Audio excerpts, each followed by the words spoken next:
And this memorial is the worst speech ever. And Donald Trump is president right now. And she's just like, you're all probably wondering why it hurts, but when it hurts, you gotta be sad. You can't not be sad about death. You gotta feel the pain. So let's all cut together. Come on, big cutting session.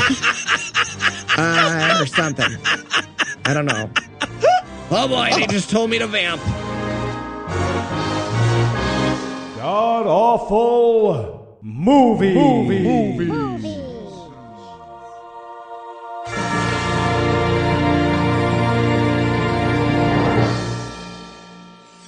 Welcome back to the Gamcast, where each week we sample another selection from Christian cinema because that's less painful than watching the news. I'm your host, Noah Lugeons, and sitting to my immediate left is my good friend Heath Enwright. Heath, welcome back. Thanks, Noah.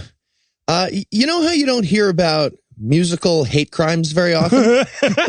Well, today's going to be different. Today's going to be different than normal. It's going to be one of the hate crimes of this film, yeah. And sitting 81 miles to my right, of course, is my bad friend Eli Bosnick. Eli, how are you this fine afternoon, sir? My name is Eli, and I'm friendly and mild. The only thing I want is to interrupt me, yeah. So tell us, Heath, what will we be rapping about today? We watched Without Reservation. It's the story of white basketball players from 1988 rapping. That is all I remember. I'm pretty sure I blacked out from laughter and missed the rest of the movie. I have notes, but I don't remember writing any of these notes beyond this rap that we're about to get to. Really, it's the first 5 minutes of it's all downhill after that in this. So, Eli, how bad was this movie?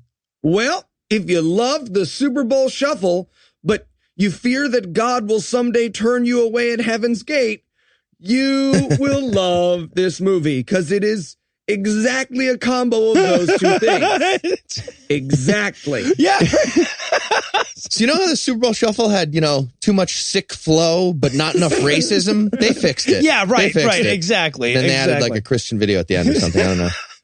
Now, okay, I want to point out two things right away. First of all, this is the first film in a trilogy, in the sense that these producers made two other unrelated movies and then later on called them a trilogy. But the second thing is that producer was Mars Hill.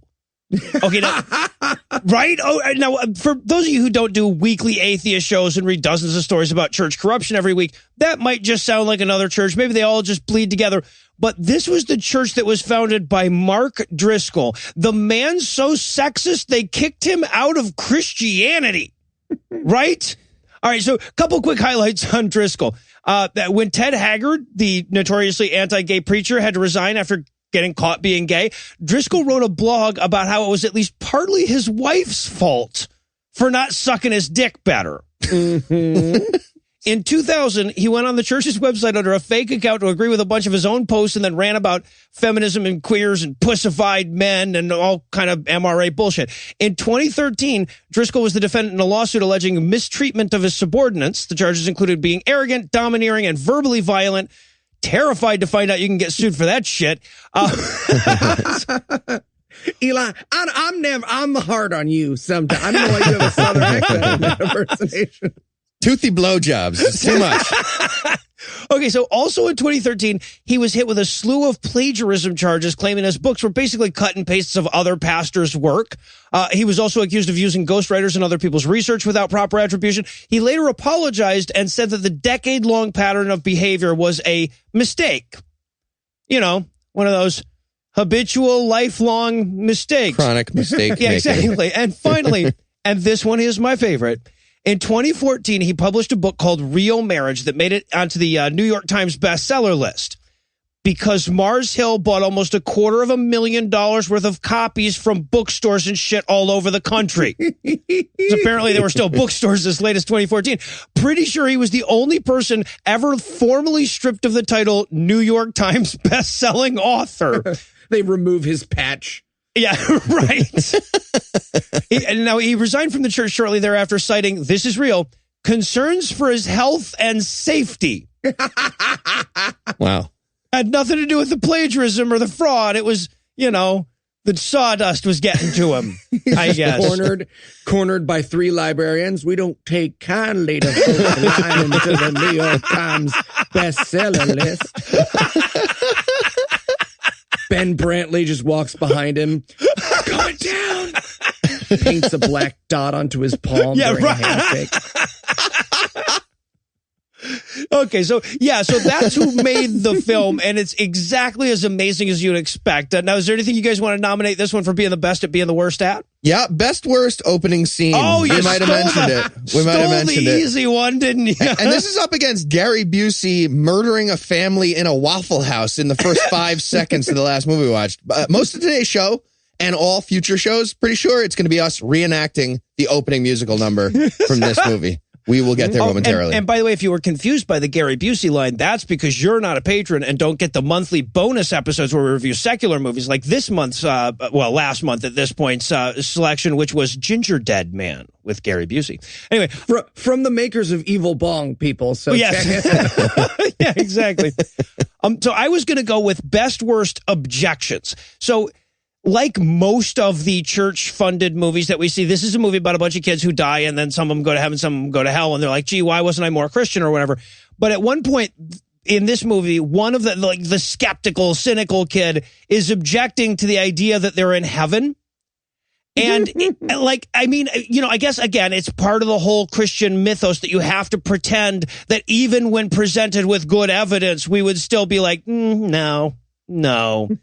But like the kid is like literally the devil standing right in front of him, poking him with a fucking pitchfork, and he's going, I'm sure this is some kind of like swamp gas. The light's coming off as swamp gas or something. This is bullshit. I need this under scientific conditions. I'm just asking. Where's the control group? I'm going to go with best worst system for checking if someone gets to go to heaven. Oh, yes. I think I might have hacked this one. I think I might have figured out how to get past this. I'm hoping this is what they got going on, the Apple II, because Tiger Electronics handheld that gets you into heaven. 2E, sir. Yeah. What's your name? Pat Robertson. Fuck, another one. Yeah, okay, well, as this movie makes abundantly clear, we could all get killed by a crashing plane at any second, so we better keep the break brief, and when we come back, assuming we haven't died by then, we'll break down all the mullets that are Without Reservation. Okay, you guys ready to do our atheist rap? I don't know. Atheist rap. Yeah, about that. Seriously? Morgan, lay down a beat.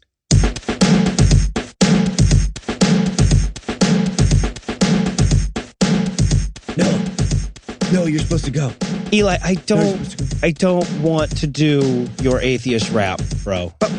Come on, Morgan, you could cut off the beat. Come on, guys, it's ironic. It's ironic. It's not like we're trying to... No, but the lyrics you wrote for us are super mean. Thank you. What? No, they're not. They're self-aware. My name is Noah, and I go quack, quack. I'm a week away from a heart attack, for example.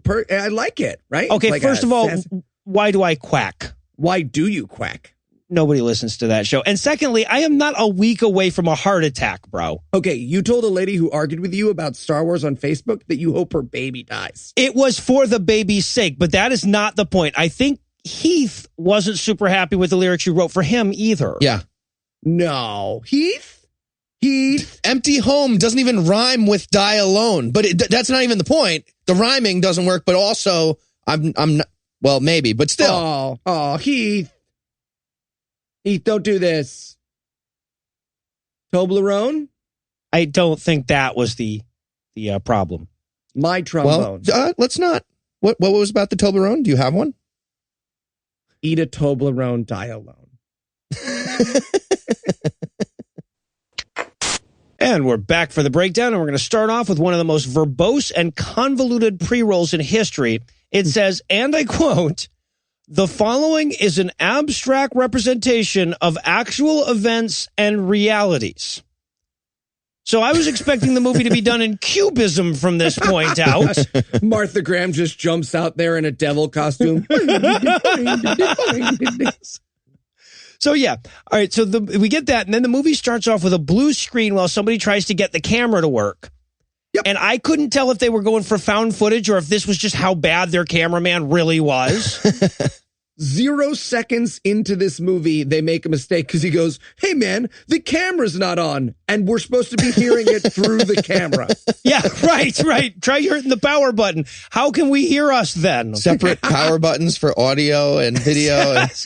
Did you turn on all the dimensions buttons? Did you turn time on and length and width and depth? They're different buttons on this camera. It's a weird camera. Oh, the 80s. We fucked this up a lot. Yeah, so they finally get the camera on, and then we're treated to a room full of 80s people.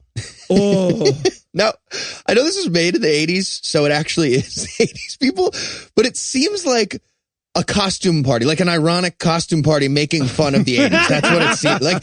Everyone in the room is either like Molly Ringwald or MacGyver. It's one or the other. Everybody is one of those two people. Oh, it's rough.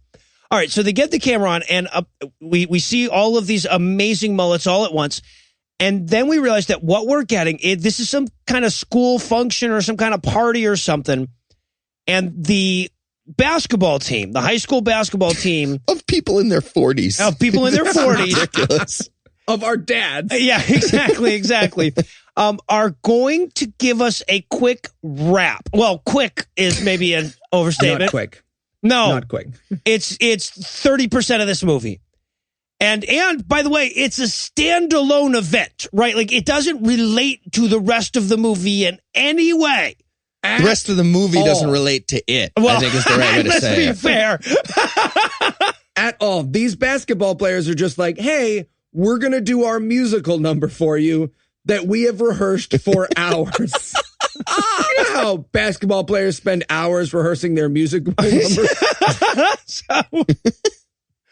So they drop a sick beat and 5 white guys cross their arms together on stage. It should be illegal for white people to cross their arms. At this point in history, the not pouty one, the one where your arms you're giving yourself a hug, it should be illegal where you for angle white it. people to do if that. you angle it more than like 5 degrees tilt, it's a hate crime. Absolutely.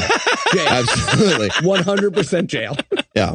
Also, when you say sick beat, Noah, I'm pretty sure this is Hip Hop 3 on the Play School My First Keyboard is what they're working with. So this is pretty fun. I used to rap to this too in 1988 when I was 7. So they're going to do this rap, and this rap goes on forever. Honestly, if this movie wanted to convince me that hell existed, they could have just added 3 more verses to this rap, and I would have been like, "Oh, I'm there. This is probably what it'll be like. Christ is my Lord and Savior."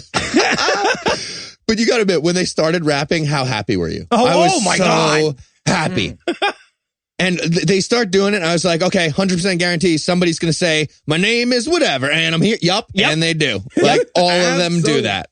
It's the greatest. Yeah, a little behind the scenes here is I had watched this movie when Noah was coming home from Star Wars, which he was very disappointed in. And he was like, "Fucking Star Wars sucked." And I was like, did Star Wars have a Mustang shuffle? And he was like, "It did not." And I was like, "Well, let me tell you then, you're going to enjoy tonight's movie." You know what, though? I will say Star Wars suffered from the same problem of this movie. It blew its load in the opening scene. Same basic problem. Okay. Anyway, yeah. So, I mean, now I will say there was nothing in the fucking Last Jedi that was as good as this rap. But now we should also point out, like, again, I can't emphasize how overlong this is. Each of the players on the basketball team is going to come up and say, "My name is so-and-so, and I'm here to say," or whatever, and have their little stanza. You would think that means we've got to sit through 5 of these. Maybe 8, get some bench players. There's like 33 guys on this team. It's like a football team worth of basketball players. Right. All right, but the second line, we all get to rap too. Yeah, absolutely. Yeah. What about the support team? Yes. Okay, time for JV and modified. Bring up the middle school of 30-year-olds. Fucking weird. All right, so now Eli went to all the trouble of actually copying the lyrics of this entire rap into. Oh, that was you. Wow. That was me. We're going to do the rap is why. That's why I have it down. So you and Eli are going to do this rap. We're going to do that. We're going to do this rap. Can I just do it spoken word? All right. You can do it however you want. That'll probably work out better than they did it. So drop a sick beat when we're ready. You got your Casio, I'm sure. I think we can just talk our way through it for the audience's sake. Oh, well, then they are missing out. It's on Vimeo. Get on there, people. Yeah, exactly. But we it's actually 0 seconds into the movie. So we start with a chorus here. Now, does anyone actually want to rap this, or can I just read it? Can I? Oh, you can just read it. Okay. So the chorus, which we will get 4 times, is "We're the Mustangs. We aim to please. No need to beg. Get off your knees. We'll Already, I have questions. Right. Right. I mean, they're a Catholic school, so I get it. And well, yeah, no, that's it. Yeah, no, we'll strut our stuff just for fun because we're the Mustangs. We're hold on, wait for it. 1. That's correct. Every word was just the first word it rhyme zone, basically. And also the formula of this is they're not going to bother trying to rhyme the people's names. They've given each of them nicknames to make it easier to rhyme. Yeah, because let's be honest here. This first guy's name is Bill, and there are 0 rhymes. Nothing rhymes with Bill. Nothing rhymes with Bill. It's like orange. But luckily, they call him the dude. Which lots of things rhyme with. Yeah, for example, I don't get angry and I don't get rude. Sorry. Then he goes, I play to win, so give me the ball and I'll stuff it in. And then the ladies scream at the thought of him stuffing his balls in. Oh, and we should point out, this is not the last time this will happen throughout this little rap. All of this is sexual innuendo. All of it in this Christian movie is like, hey, I've got a rod and I'll stuff it in your face. Don't you resist or I'll spray you with some mace. And everyone's just like, no, I need you to make that slightly more basketball-y. And it's like, no, that's my Because, baby, it's cold outside. Yes. So next up we have Carter. They call him the Rocket. You don't have to pull his trigger. You don't even have to cock it. What? Like you don't even have to cock his trigger. Because... Yeah, no. It goes on to explain. He's always erect. He's always erect. Is what we're saying. This is a black guy, by the way. They had some black guys in this. It was definitely all white guys at one point, and somebody was like, "All right, we have a white basketball team doing a rap number. Hands up if you know a black guy. Does anybody know a couple black guys?" That's how Star Wars did it too, I think. Yeah. So next up we have Greg. He's made for speed. He runs so fast that he'll make you bleed. What? From the run, because the sound barrier, he'll break the sound barrier as he goes by you, and that will cause your nose to bloody. Oh. I don't. I thought maybe he was doing paper cuts. Sex. He was just paper cutting people as he ran past real fast. I don't know. Oh, that's a dick move. That's right. You're fast. That was fast. That was fast. Greg? He's really fast. Break your leg. Oh, that Greg. So, and he goes on after the bleed line. He says, so slow it down so you all don't miss. And it goes a little something like this. So bad. Greg's rhythm is so bad, he almost physically trips himself during this rap. He almost falls over because he can't go with rhythm. He's the whitest rapper that ever happened. It's amazing. And and he was black too, I think. If it is possible to deliver those lyrics badly, he manages it. Was Greg black? I thought Greg was black. Oh, he's made for speed. The heel bone. Yeah, no, he's the one that doesn't get a nickname too. So we get the chorus again. We haven't had enough of this apparently. So now we get to Ken. They call him the Joker. He's quick upstairs. He's no slow poker. He's a fast poker. In case you thought he was a slow one. Nope. Keep in mind, they're not like saddled with these kids' actual nicknames, right? They could have made up anything at all. There wasn't like one kid whose name was Orange that they had to work in there. They made up Joker anyway. Yeah. So, but his stanza gets so goddamn much worse. Forget your game plan. It ain't no use. 'Cause I'll leave you hanging in a Joker's noose. Serious? And this is a white guy. This is a white guy saying that. he's got the net of a basketball hoop hanging around his head, and he pulls it clear. Like, this is hanging. Like, hey, should we cut the lynching reference? No, we got those 4 black people. Remember when we put our hands up? It cancels out with the black people. No, they kept the noose reference. Also, what is a Joker's noose? That is not a thing. No, I Googled it. Just, he is just threatening to lynch people. But he put the word Joker in there, so it's lighthearted. I don't know. No, it's a princess's noose. Yes. So then we end up with, okay, so again, moving on. There's still more team. The next fella's name is Rod. Who is no longer legal to abort in Ohio. Rod is... Jesus. Right? Thank you. So Rod is also known as Dr. Doom. Don't mess with him or he'll lower the boom into the shot and you'll have to reshoot the whole fucking thing, I guess. What? So I'll mess up room noise. Yeah. I'm a sailor. I was going for a sailor thing. It doesn't work. The boom swings. Let's start over. Let me start over. Are we still rolling? Okay, I'm in rhythm. No. Lower the boom. Yeah. Boom. I break, I roll, I play with power. When things get tough, I'm the man of the hour.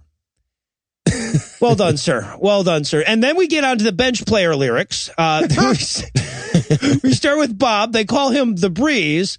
He's smooth as silk. He moves with ease. He also almost exactly has Gary Busey's diction, the actor does. It's quite painful. He can turn it on like a hurricane. You know when you think of things that can turn shit on and off, your first thought is hurricane? Hurricane, right? It's like, exactly. Siri, please call Irene.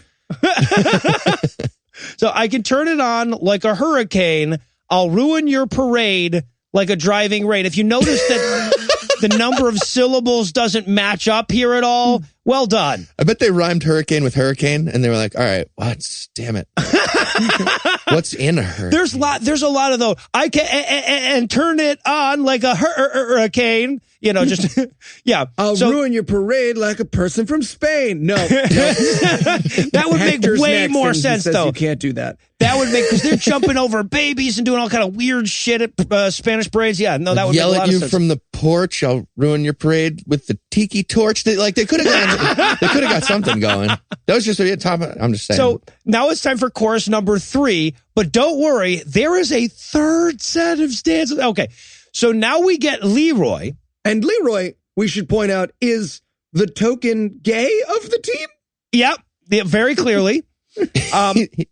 They call him Mr. Spice. Some call him naughty. Some say he's nice. That's the best he could do for himself. Either way, they know I'm good because I leave them crying like I said I would. That felt very threatening. I was not comfortable with Leroy's lyrics or personages.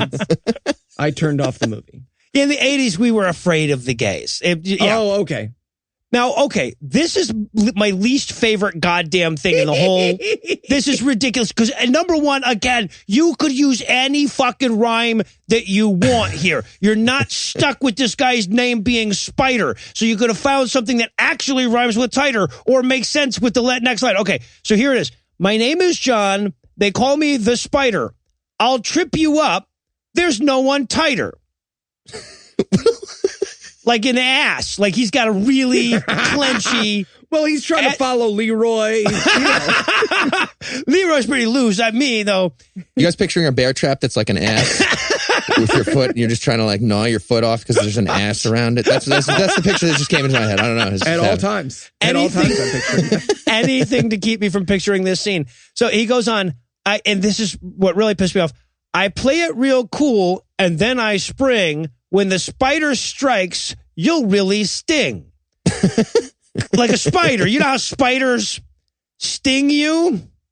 You know, float like a butterfly, sting like a spider and all that shit? Again, could have gone for anything. Now, okay. Also, is playing it really cool and then jumping into action a desirable quality in basketball? Like, I know I have seen, there's this great team called the Harlem Globetrotters, and they play against a team of plucky underdogs called the George Washingtons, and they always win.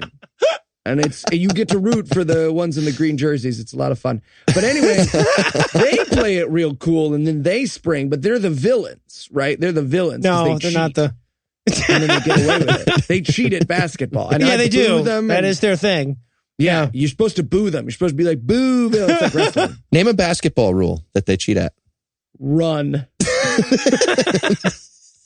That is kind of a rule they cheat at, though. Walk. It's called walk. Well, yeah, but that is... Glitter. You're not supposed to throw confetti. You're not allowed to throw confetti. Yeah, that's true. That's true. A lot of the shit that they do, they don't bother to have specific rules in basketball. It's like, yeah, you can't bring your pet pig on it. We didn't make a rule that you can't have this. Well, no, there is no rule that says a dog can't play, but there is. Anyway. They should have had a dog rap in this. That would have been fun. If Air Bud came up and did a verse, that would have been better than this next verse by Hector. Yeah, Hector was upsetting. Especially because A, he's the only Hispanic guy, and B, his first line is, I'm no homeboy. My name is Hector. Interesting choice. Should we put a racist? Well, let's put a racist Latino in. And then it's not racist. Yeah, exactly. But he's like a ghost. They call him Spectre. Get it? He'll steal the ball. He'll make you pay. When he's on the court, it's Judgment Day. Hector insisted on writing his own lyrics. He had a few verses about the tribulation, I'm guessing, that they had to cut. Yeah. Right. No spoilers. Spoilers, guys. Is it the Catholics who think the tribulation? No. Who's the tribulation guys? That's the Protestant. Mostly the crazy American Baptists. Okay. Yeah, the other ones are not crazy. Well, the particularly the crazy four American Baptists. Yeah. All right, so that's the first 93 minutes of this film. The rest of it is just basically a cool down after the rap. They do one more chorus. They wrap it nicely. Well, yeah, they do. They do wrap it up with a fourth chorus in case we had not yet heard. We'll strut our stuff just for fun because we're the Mustangs. We're number one enough times. And then everyone in the room loses their minds. Oh, yeah. The audience is fucking hot on this shit.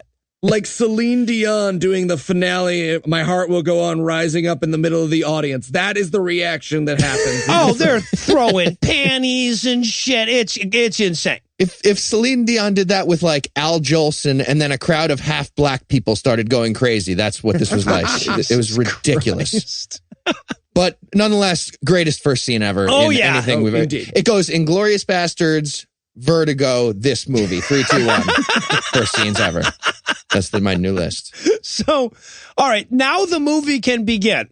Again, that is unrelated to anything else that will happen, except that the characters in this movie will now be people who were in that, mostly people who were in that rap, right? Yes. That was just character development. All right, so we cut to a car. 3 buddies are sitting around trying to pick up a radio station, but they can't. It's all staticky, and I'm like, oh, that's so much better than the rap. It's like that 70s show by a high school improv team. This whole scene is kind of weird looking. Yeah. And they just spend infinite amounts of time being like, your car is bad. You bad car. Your car is bad. I don't like your car. Your car is bad. Bad car. You have a poor car. Yeah. And we also get our introduction to, I don't even know which character it was. The annoying guy in the back. Ken. Yeah. Yeah. So the guy in the front, was it Bill? I think he's like, all right, our friends are taking forever. I'm going to go check it out inside, try to go get him. And Ken does the first of many of these like lines that don't make sense. He's like, good move, Sherlock. He just has these like little phrases that don't make sense. He keeps doing it. It's going to keep happening. Right, exactly. He's like, it's as though his lines are written by a speak and spell of 80s phrases. Yeah, I wanted all of his lines to be almost phrases like up high, down low, 2 for flinching. What? Well, you got your fucking wish, bro. Yeah, it's entirely mangled cliches that don't fit the situation for the rest of the movie. Thought it was going to transition into like racism eventually, like you know what they say about taking up the burden of the hold on. Better late than Negro. No, that's not it. It's not. Christ. You're doing it wrong, dude. How do you anyway? Yeah, so okay. So they're all complaining. Their buddy Bill is taking too long because his girlfriend has got to get ready or whatever. So now we cut to the girlfriend who is with her other lady friend just failing the Bechdel test with every line they utter. Teen Beat magazine just throwing her eyelashes several feet out from her head. It's very hard to tell what's happening. It's just two clouds of hairspray talking to each other. This scene. Also known as the 80s. So they're getting ready. They're taking too long. The guys in the car are all pissed off because their buddy Bill's all obsessed with his new girlfriend and doesn't want to hang out with them as much anymore. Yeah, he says Bill has a real bad case of the goo-goo eyes. And I just want to say, you need one of those banker visors to prevent that. I mean, it happens, but you got to just be aware and get one of those, and it takes care of it. Yeah, So finally, Bill's girlfriend comes out along with her friend. They're all going to jump in the car. Fucking Ken in the back yells Jumanji or whatever. Okay, well, that's in people get what that means. This is great catchphrase. People would say Jumanji in all different situations that are great. I'm sorry, he just screams out non sequitur from the back seat. Okay, well, that's another good. And I use that one. I want to say I was so happy. They get in the car and the girlfriend gets in the middle front seat. The middle front seat when cars were just for dying. Yeah, right. Back when, go ahead, no kids, sleep in the back window. You'll be fine was a thing that parents could not be arrested for saying. Can I get a cigarette from you? Great. So they joke around about how poor his car is a little bit. And then they drive off to have a cavorting, sinful good time. Now, this is where you would have thought that if this movie was going to have some hardcore racism, it was going to show up when the white people were rapping. But no, it's going to show up in the next few seconds when these characters show up at a stop sign. This movie is like 22 minutes long, and it has more racism than the last 6 movies we've watched combined. Yeah. Yeah. So these guys are going to do a Chinese fire drill, except super racist, right? They're going to do Chinese voices on the way out. And for those of us, I mean, everyone here knows what a Chinese fire drill, but for those lucky enough not to be born in a time where you could call things a Chinese blank and mean it in an offensive way, what is a Chinese fire drill, Noah? Well, it's a damn shame that people who made this goddamn movie didn't ask me, or they might have gotten it right. It's when you pull up to a red light and then everybody gets out of the car and they all have to run around back to the door that they started in and get in before the light turns green. That's how it's supposed to go. These guys pull up at a stop sign and just start running randomly. And they couldn't have gotten it wrong if they'd all just stepped out and played Soggy Waffle. Well, I don't know. Well, it's not just that they run around because, I will admit, having grown in upstate New York, I've done a Chinese fire drill or two, and I have called it by that name, but I didn't do it with offensive accent. Yes! And that's what these characters do. They literally go, uh-oh, do you smell smoke? Oh, row. And they start running around doing offensive Chinese accents around their car for like 6 solid minutes. Yes. One of them starts putting on yellow face. It's like a whole, they do a skit. It's crazy. They must have cut a bunch of racism and they still had, exactly. Everybody's a kung fu fighting by the end of it. Why is it called a Chinese fire drill? What was Chinese about it? We were just that racist. Because they leave the building and then they go back in again. It's very racist. Wait, what? Yeah, no. They leave the building and they go back in again is the idea. Why do Chinese people do that? Yes. What? Is it based on tenements? I got really Google heavy into this because I had that question. I was like, wait, why is that racism? And so it's like based on tenement fires. It's a joke about tenement fires. All right. Citation needed next episode. Wow. Chinese fire drill. Wow. Fun now, one. I was going to say, keep in mind that this was a decade where we could just unironically refer to like taking something back that you said someone could have as Indian giving. Yeah. Just think that one through for a minute. Yeah. It's a better time. So simpler time. Back when we were great again before. Yeah. It's not offensive if you're talking about South Asia. Only if you meant Native American. They could have just bought the fucking salt is all I'm saying. Yeah. So the car pulls up while they're running around doing their offensive Chinese accents and everything. So they all jump back in their car and they drive off. But wouldn't you know it, there's a truck coming right then. So they all die. And credits. Great movie. I mean, honestly, we should make a Christian movie like that and put it on YouTube. It's just like that. There's the 6 minutes, and then the kids die, and just nothing happens, and then we have 58 minutes of credits. That would be amazing. I wonder how many we'd get a few of them at least. We get the newsboys to do the credits, no question. Yeah. Oh, absolutely. Yeah. I mean, as soon as their divorce hearings are done, those guys are pretty much free. So. All right, so now this is where we get to the abstract part of the film. This is where Mark Driscoll wanted to get artsy. So we move to the kids. The kids are frozen in the crash moment, but they're in a drive-in theater that's playing Static. Right. In space? In a void of some sort, in the abyss. Well, I mean, they're frozen for a second, but then Mary breaks that amount of frozen, doesn't she? Well, yeah, they clearly couldn't hold this for more than like 2 or 3 seconds. Yeah. Mary's reaction to this truck hitting them that T-boned them in the shot and then apparently did a weird, but it hit him in the front of the car based on the damage of this car. I don't know. It's a weird move that the truck driver made at the last second that we didn't see, I guess. Whatever.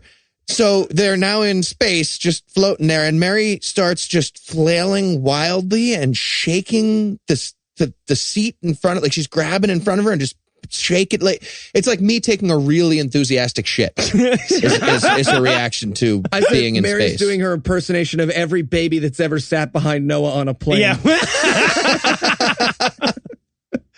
So yeah, now Mary was the... And then Noah taking an enthusiastic shit. Yeah. Those are my most enthusiastic shits. Yeah, baby, right there. Keep shaking it. See what happens. So... Test me. Do it again. I'll turn the seat around right now. I bet your mom loved The Last Jedi, didn't she? So yeah, now Mary, by the way, is the friend of Bill's girlfriend that was also in the car with them. She's freaking the fuck out, having a panic attack, because, you know, women, they suck at dying. And they start looking out the windows, and they're like, wow, the car is hovering out in nothingness. You'll have to trust us on this because we couldn't think of a way to shoot that. So he just looks out the window and goes, wow, there's just nothing down there. It's just like a green screen with everything's green. We're doing something wrong. What the fuck? It's just coming out blank. Everything's like a green. lens cap is on there. Did you turn the power on the video? Damn it. Maybe if we turn the video off. We have the camera. I just for this. love This the is idea perfect. of them just having a guy in a green suit walking around and they just don't know. Exactly. Picking shit up. Whoa. All right. So now they look to the static screen that's in front of them, and suddenly it's playing flashbacky visions of their friends all finding out they're dead at the party.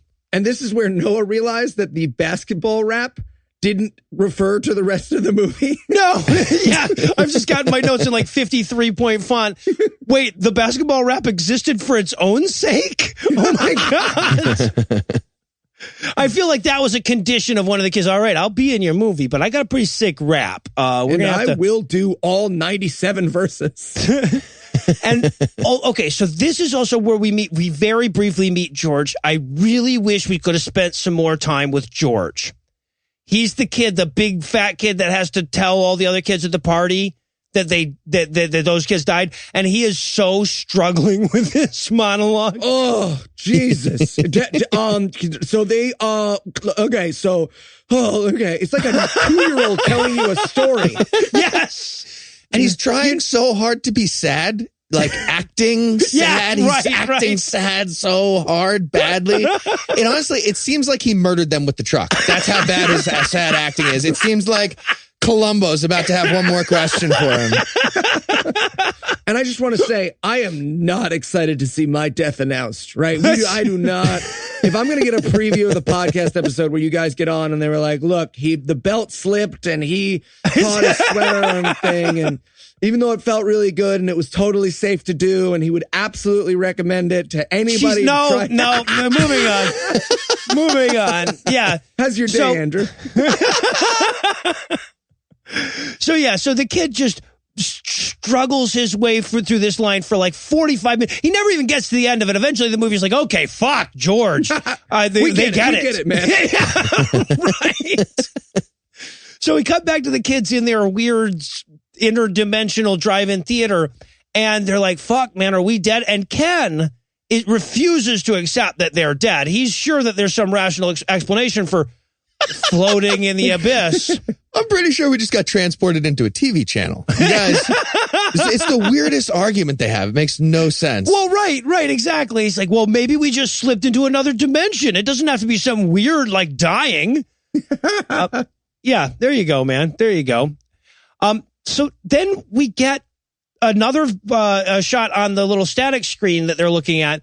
This is a picture of the death DMV. Yeah. Now, at first, I thought this is super clever. Oh, they're in hell. It's the DMV. I get it. But no. Apparently, this is purgatory. Well, if I'm running purgatory, the gate is definitely a crazy slow DMV. Like that's a good test. Like every time you get to the front, they're like, oh, you didn't get it. You got to fill out this other form. You have to start over at the back. You're just trying to keep me out is what it is. You're just the vending machine only has those cookies that nobody buys on them. There's just that one round package that has 2 cookies inside. Also, I got stuck on the math here. So that we watch a woman go up to the front of the line, and the guy who has the Apple II computer, who we're supposed to think is St. Peter, I guess. I guess. Is like full name. And she's like, Janet, blah, blah, blah. And he's like, he checks it on the computer, and he's like, it shows up, reservation not confirmed, which I guess means she's going to hell. Yes. Right. And then she's like, oh, okay. And he's like, go to the left. And she goes to the left, which we're supposed to assume is hell. But here's the problem. Janet's damnation, her little session, takes 30 seconds in this movie. 2 people die a second, according to what I Googled. So I feel like you're in that line for a really long fucking time, right? Are you in that? Like, I don't know how many people, how long that's been, but right? Well, very clearly, though, this was just the line for white people heaven. Oh, absolutely. Right? Because there were not, like, yeah. You mean heaven is what it's called.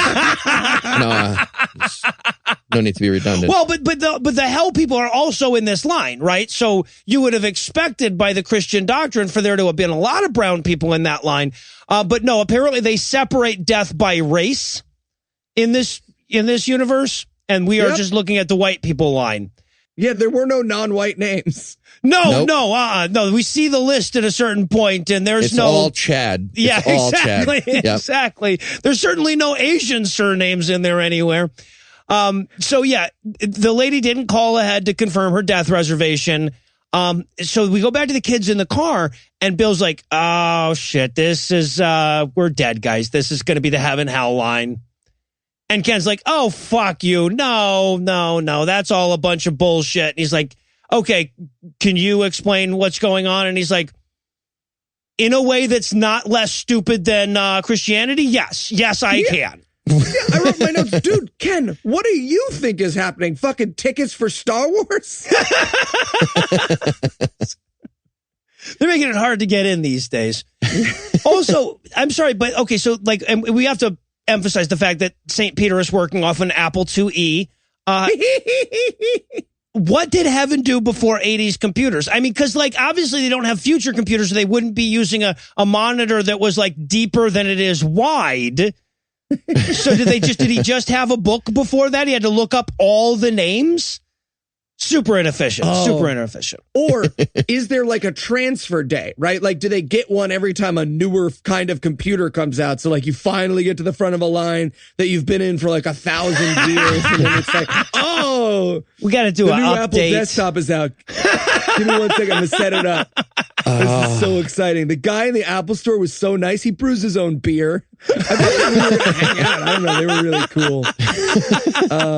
Enter Apple username. It's GOD. What's the password? 0000001. No, not that. All right. All right, hold on. It's broke. All the computer, it thinks it's 1900. What's happening? Why would the computer think it's 1900? This doesn't make sense. So they're sitting in the car, and Bill's like, yeah, no, I get what's going on here. This is the line to determine who goes to heaven or hell. which is determined entirely by your belief in Jesus and nothing else. Very important. And Ken's like, nah, I don't know. And then Mary, a panic attack girl in the back seat's just like, no, that makes sense. I heard some guy say that once.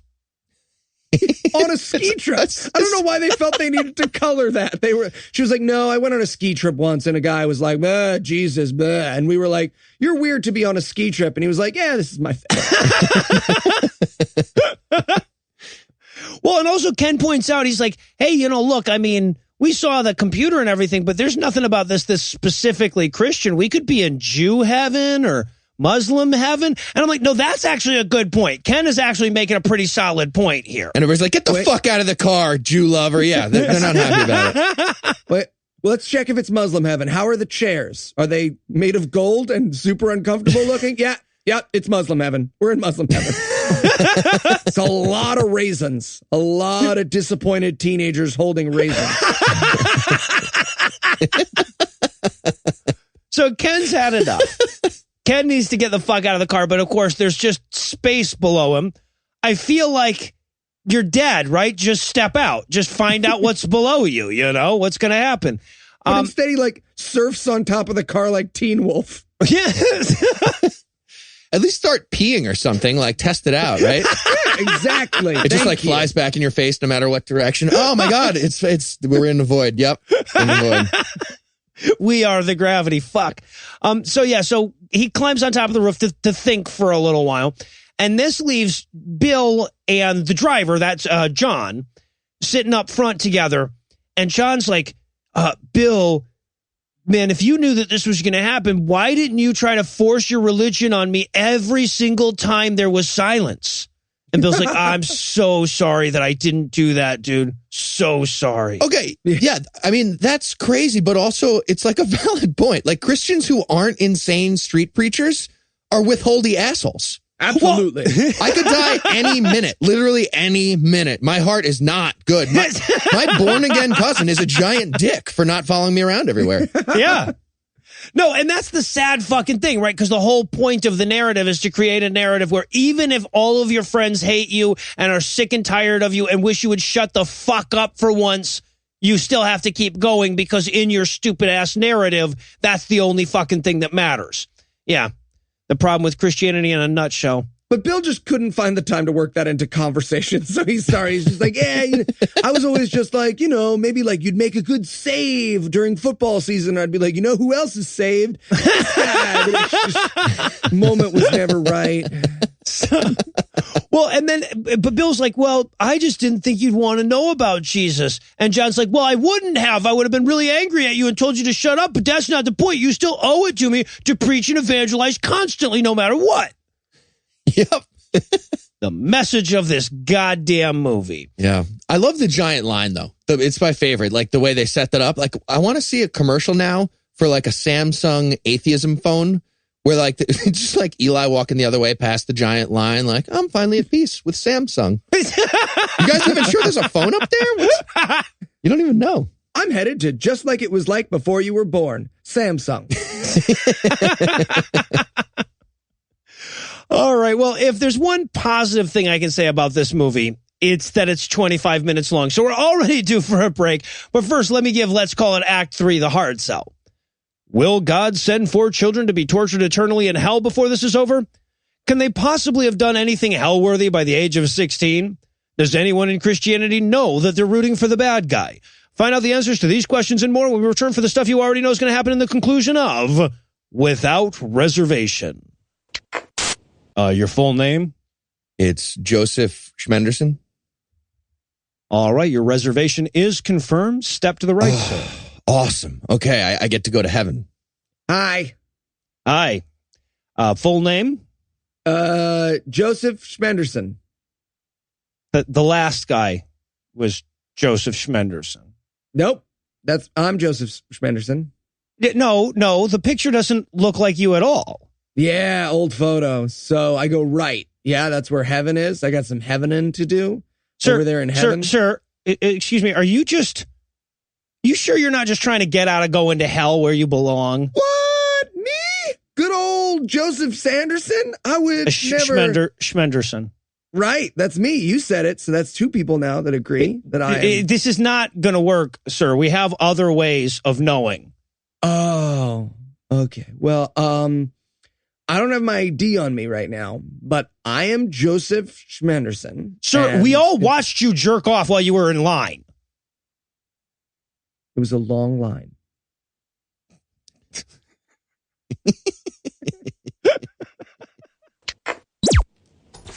And we're back for more of this shit. We're going to start off this scene with an extended "you're looking at static and now you're not" sequence. Indeed. It was like, they're like, hey, you guys want to stop talking and watch the static for a minute? Call it 5. All right, let's take a 5. We'll take a 5. No, we watch a static montage. A static montage is in the film. And okay, so now we get to this little, this is where I guess they thought they were getting creative. They've got a little crosscut here. So on the one hand, we're watching this like hazy memorial for these kids on a basketball court. And at the same time, we're watching those same kids walk through the heaven line, right? And this memorial is the worst speech ever. Oh. And Donald Trump is president right now. And she's just like, you're all probably wondering why it hurts, but when it hurts, you gotta be sad. You can't not be sad about death. You gotta feel the pain. So let's all cut together. Come on, big cutting session. Or something. I don't know. Oh boy, they just told me to vamp. It gets worse as it goes too. Especially because we never establish whether they're in a secular or religious school. But before we can get to the really bad parts of that, we have to go to Ken. Ken's in line. And again, we have to emphasize this. The method here is that St. Peter, the bureaucrat, just says, "What's your full name?" That's it. There's no, biometrics or anything like that. So Ken comes up. He's like, full name. He's like, Kenneth Lane Johnson. I'm sure I'm the only Ken Johnson in the world. Your computer should have me just nice and easy. You know what? They call me the Joker. At that house.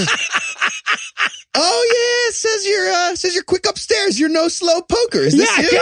Is this you? Yeah, okay, yeah, no, Kenneth Lane Johnson. You're a basketball player.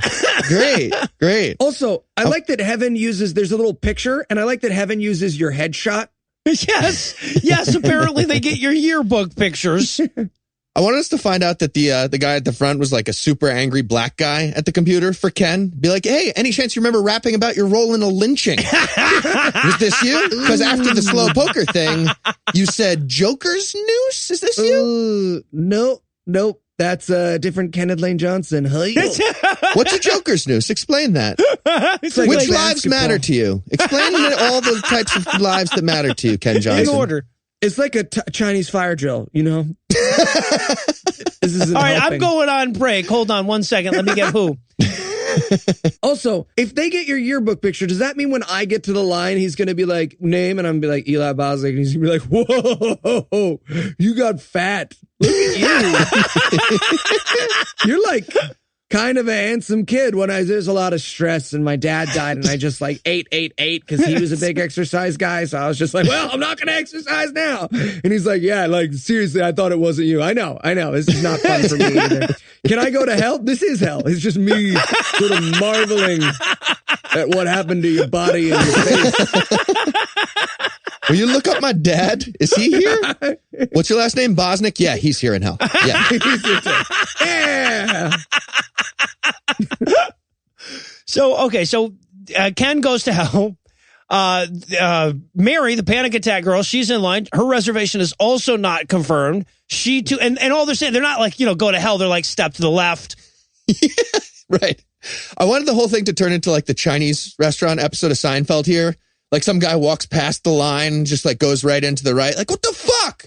The guy just like passed all of us. Oh, that's Mr. Cohen. He always. Try to slip the guy 20. He just like falls through a trap door. 20 gets taken. Yeah. So yeah, and again, throughout this whole thing, we're getting this memorial at the school. And I'm wondering the whole time, how long is it going to take that memorial to turn into a religious thing? So it was this long. Yeah. This is the point where she's like, now keep in mind, y'all, those kids, death is not the end. They've graduated to a better existence. If you think about it, being dead is the bee's knees, children. Come on, everybody, drink your Kool-Aid. Aliens won't come just get one lady. That's weird. That's like ordering an Uber X just for yourself. So Mary gets to the front of the line. He's like, full name, and she gives her full name. He's like, yeah, you're going to hell too. Yeah, her full name is Mary Ann Snavely. Like, you had to know your name's evil. Yeah, right. You're like, Snavely, you're going to hell. You have to know that, right? Really? Full name, please. Jesus Harold Christ. Damn it, they done figured us out. This is a fake ID. What's your sign? Capricorn. No, Libra. It's not clear. Some people say September and December is the death. Yeah, so then we also see the, I guess, holding cells for hell. Right? They go down in like freight elevators. Yes. Yeah, where they have all the various cages for the hell people. And we watch one of them. I think it's Ken. He's just like feebly jumping and smashing into the cage to try to get out. It's so good. Yeah. It's like Eli trying to get the attention of a barista, clearly ignored his like annoying detailed order. Hi, I'm so sorry. Soy, right? Soy, look, lock eyes with me, right? Because you work here, so you're not like, amazing. So soy, right? He's leaning over like 3 deep people in Starbucks, getting pushed back. Ooh, those sprinkles are not orderly. Let me do it. Tell you what. Let me just reach over. I worked at the Starbucks for almost 2.5 months, so I'm a little bit of an expert, little picky. Ow, get off me. Sir, that's assault. You're putting your hands on me is assault. This is trespassing, but that's assault. So who's the villain? I'm going to blow the Eli whistle. You know I have an Eli whistle for this. Remember what happened last time? So, no, yeah. I think and I think it's worth emphasizing, too, by the way, that as we watch the 4 children in this movie being dragged off to their hell cages, that the guy who set up this system is the good guy in their religion. Right? It's terrifying. Jesus. So we watch all of them. They're going to hell. Again, the memorial thing's still going on. And I'm thinking to myself, because I'm looking at, they've got all of the kids' pictures up in the memorial. I'm like, that would be the worst thing about dying in high school.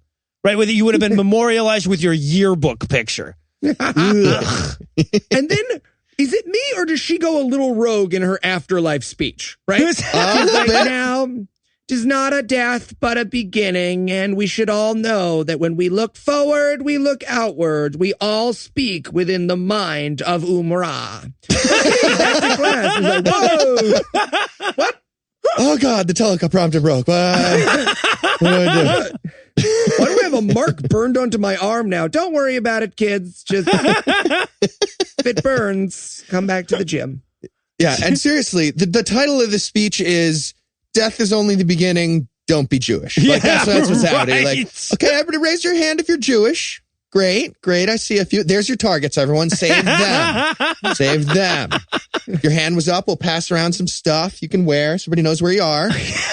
They can save you. You're welcome. Nice You're badges. Welcome, Jews. Here's some badges. You get gold stars. All the Jews get gold stars. Also, if there's a secondary message, it is the dead kids are the lucky ones. They don't have to sit through this memorial. Right? Anyway, and then the memorial ends and everyone starts clapping.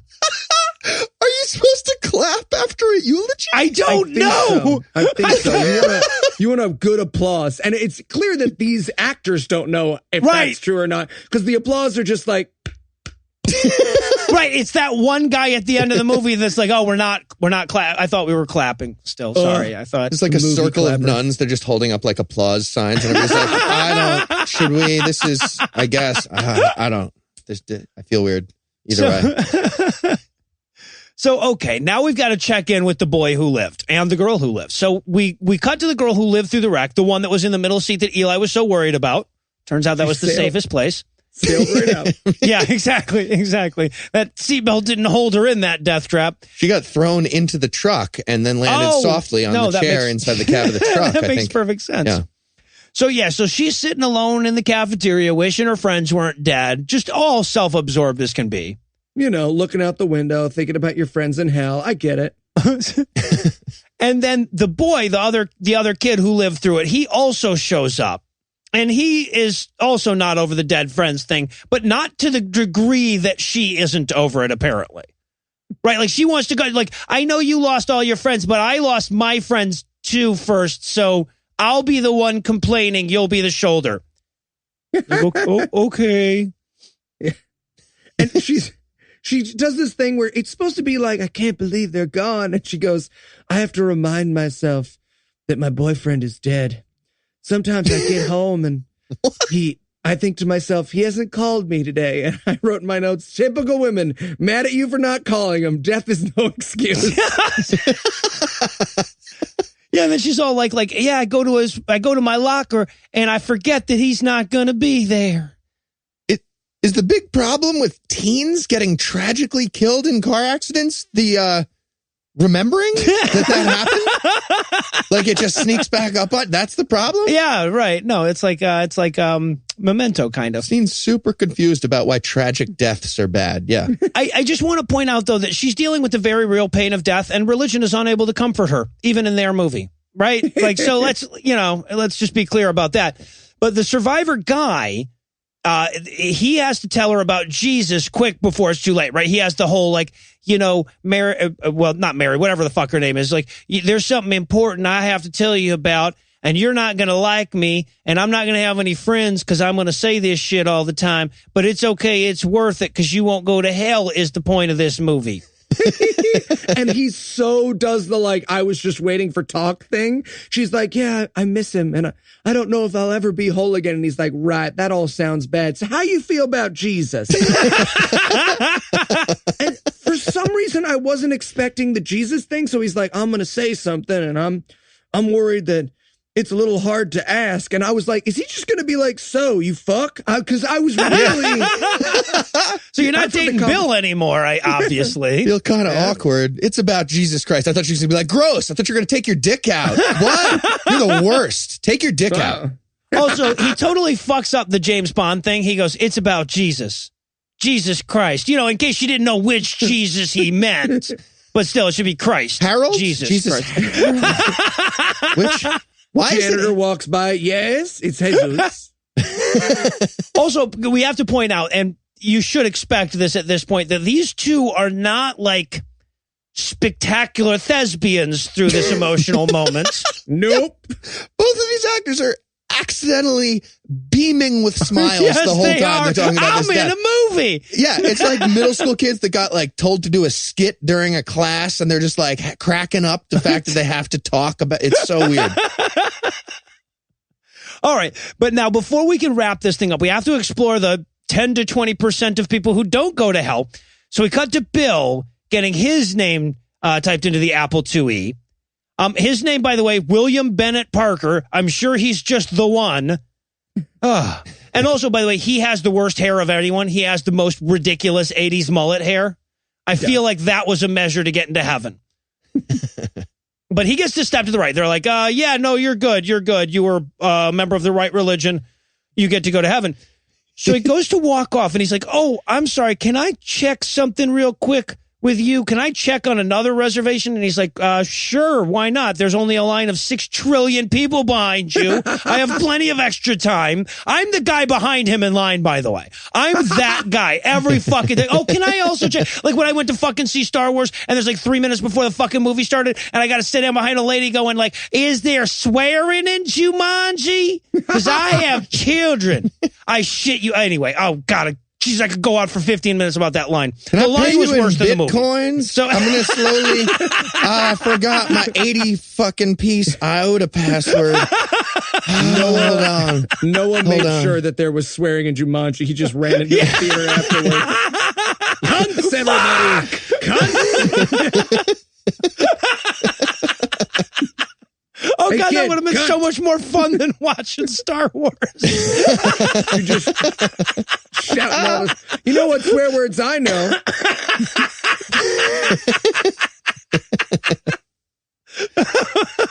Yeah. Oh shit. But yeah, so Bill is Starts Bill, right? heckling. Bill, Shit on her tits. Shit on her tits, Jack Black.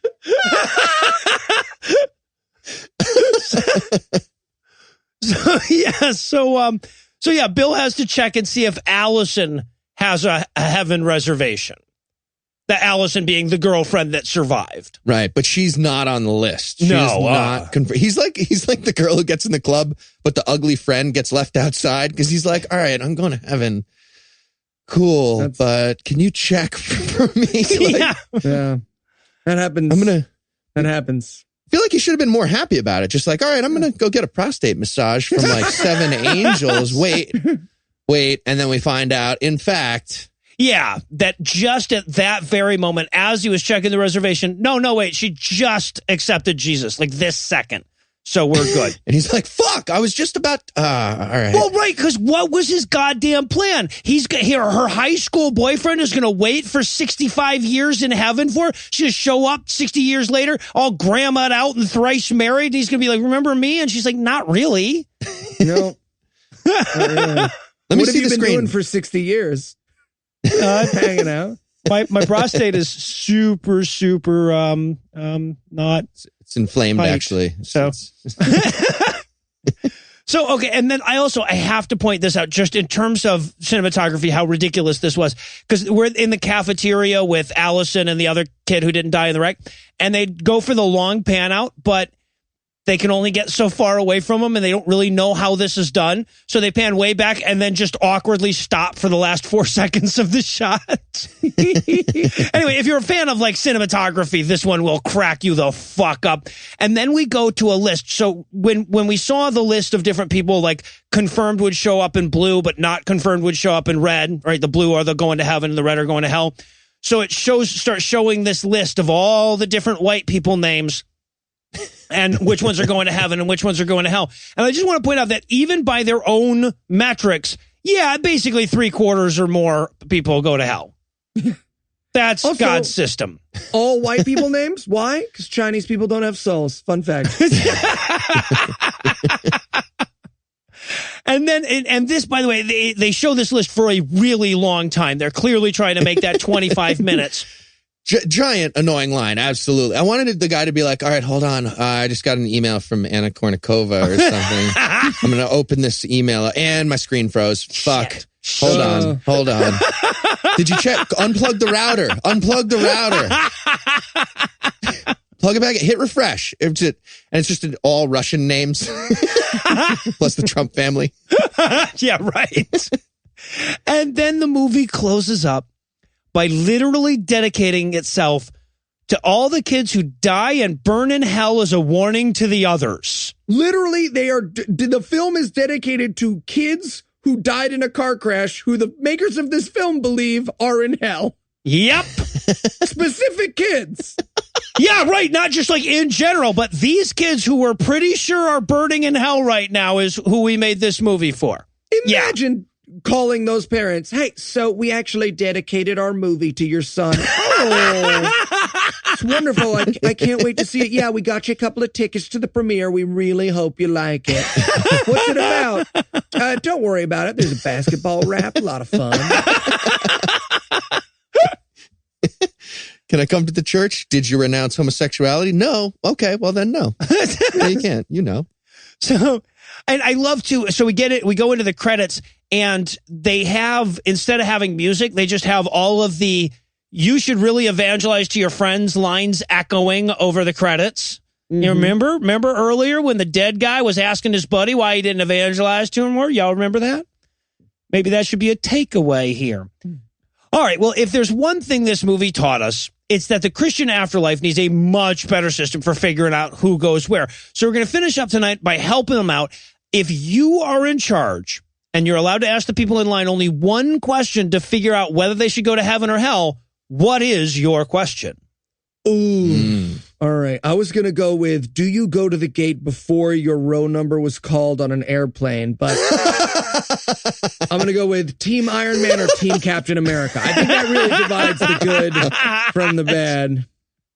If it's based on the airline thing, I'm Christian. Like whatever religion, if you go to hell for standing up early and just crowding around that fucking gate, that's perfect. That's better than any Except system in I've heard. Japan, where it was a perfect straight line of gloriousness. Oh, because that's a lovely country of orderly people. Yes. All right.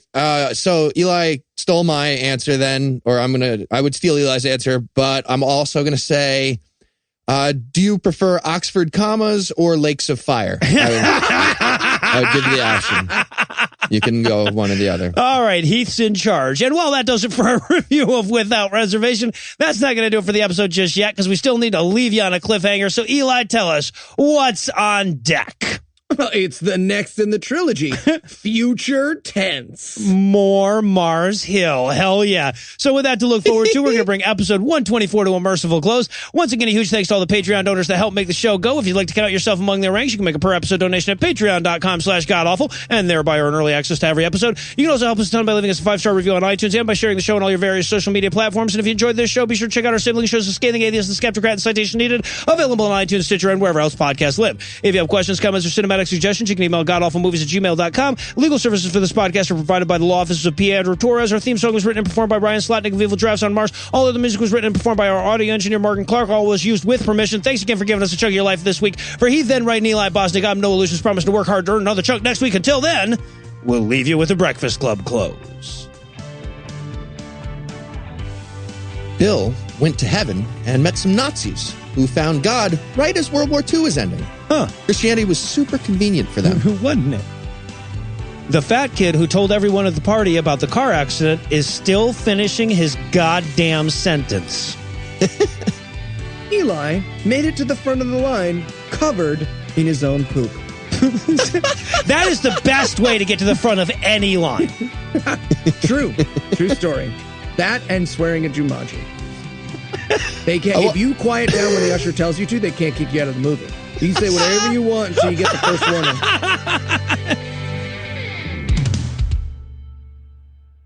The preceding podcast was a production of Puzzle and a Thunderstorm LLC, copyright 2017, all rights reserved.